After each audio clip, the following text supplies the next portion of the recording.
Mr. Bickerton, Yes. my name is Louise Lézard of Radio Mental from Paris. I would like to ask you some questions on art and life. I would be curious to travel in your head, Mr. Bickerton. Yes. May I call you Ashley, Monsieur Bickerton? Yes.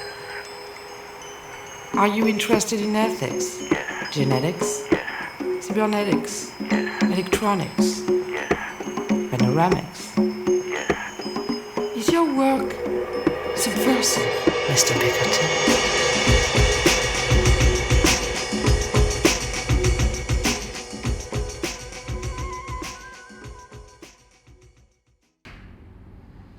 My name is Django Bickerton.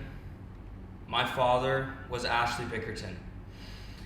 A wild, crazy cowboy, playboy, surfer, artist, and badass motherfucker.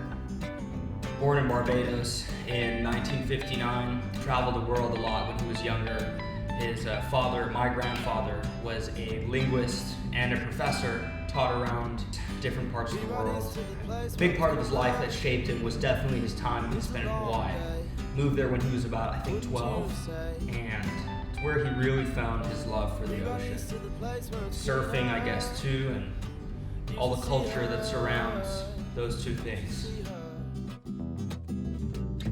Don't you know we always read between the lines? So eventually he moved to Bali around about 30 years ago and had me shortly after. You know, Bali was really his favorite place. He garnered so much inspiration, admiration, respect for the local people, their culture, all their tradition, and a lot of inspiration too from just the swirling, melting pot of tourists that all boil down here to Bali every year. Be patient. He always was an artist.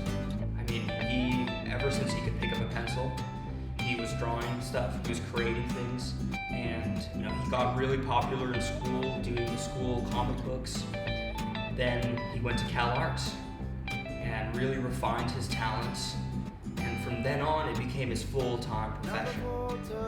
Could make a living off of it. And yeah, moved to Bali, had his own studio, got to probably the highest level an artist can be, and never deviated from that path, ever, or questioned why he should be on that path if there's anything else. He was born an artist. Don't you know we always read between the lines? Don't you know I always find time for things you don't condone? I always just kind of wish that I could be more of his friend. My dad and I would butt heads a lot, and it definitely became more problematic as we were older, but I think through his illness, once he really kind of started getting to a point where his own mortality was really coming into view, he kind of just switched and was like, you know what? You are my family, my son, my friend, and I need to make sure you're gonna be okay.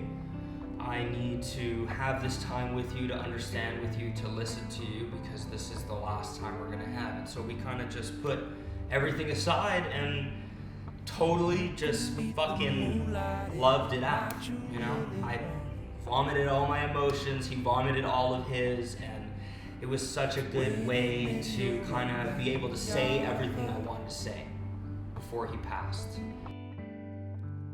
We called him the Queen of Bali, for sure. He loved to boast about it, and he was always there. Small days, really, really big days. He was always out. And especially that one psycho fucking wave that he got, the most insane barrel at bong, hands down. Can ask anybody, for sure. Seems like they look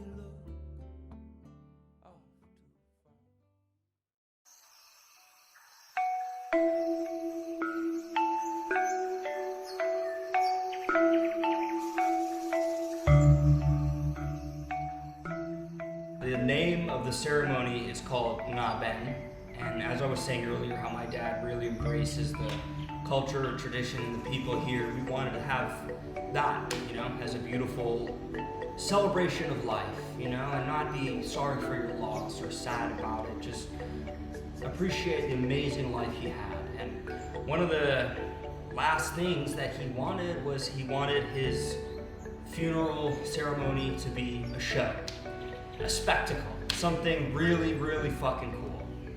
And man, I tell you, he got it. It was so wild. There was a lot of people, so many bright colors and sounds, and we had the coolest looking monk who in full gear, crown, everything. I mean, it was crazy, and I was so happy to hear that he was the first ever bule foreigner in Indonesia to get that bull.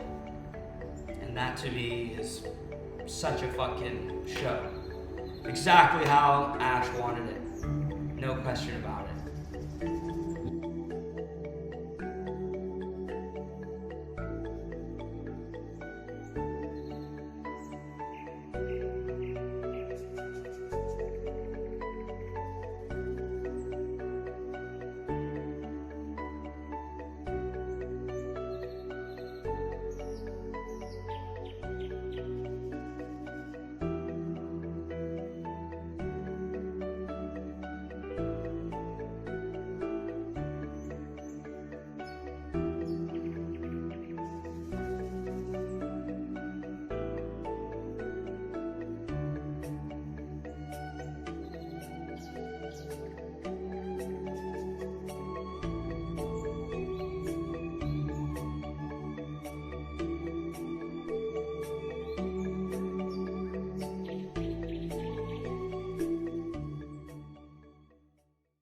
Dad, keep your eyes peeled, mate, because I'm going to make great things, just like you told me.